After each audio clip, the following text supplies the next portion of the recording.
The city of Portland is back in action. That's after demonstrations brought large portions of the downtown area to a standstill on Saturday.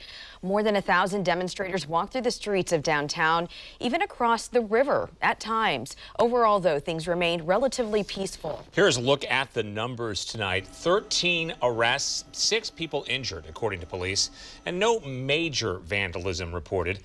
In the end, Mayor Ted Wheeler and Police Chief Danielle Outlaw are calling Saturday a success. But there's no denying the city was negatively impacted, with many people avoiding downtown altogether on what should have been a busy day for local businesses. Fox 12's Brenna Kelly joins us live now in studio after talking with one business owner about the impact those demonstrations had on them. Brenna?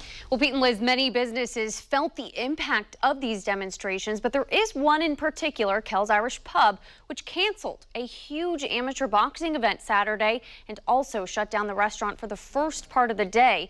The owner tells me today they erred on the side of caution, and they're glad they did. It's back to business as usual in downtown Portland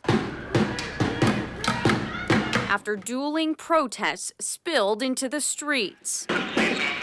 Last week, business owners feared demonstrations may turn violent, putting their staff and customers at risk. So many stores, coffee shops, and even the sightseeing Pink Trolley shut down.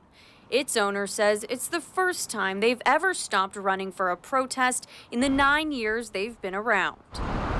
Patty's Bar and Grill and Kel's Irish Pub were two restaurants which opened late in the day, hopeful any chaos would be over. It's unfortunate that business went the way it was, but I think we did the right thing. We're okay with the loss of income. Better than loss of life, right? After all was said and done, police say 6 people were injured, 13 arrested, and no major vandalism reported.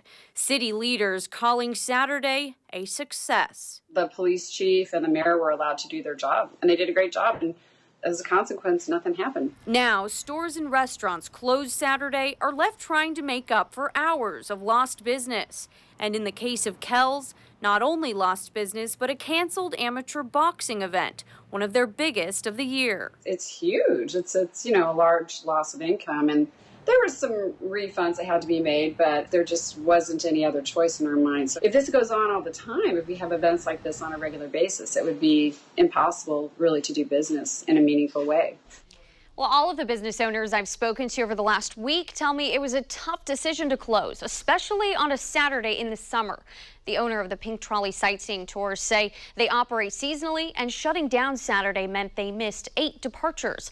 And Portland police say as far as a cost to the city for Saturday's protest, those numbers are still coming in, and a report with that information will be compiled in the coming weeks. Reporting live in studio, Brenna Kelly, Fox 12 Oregon.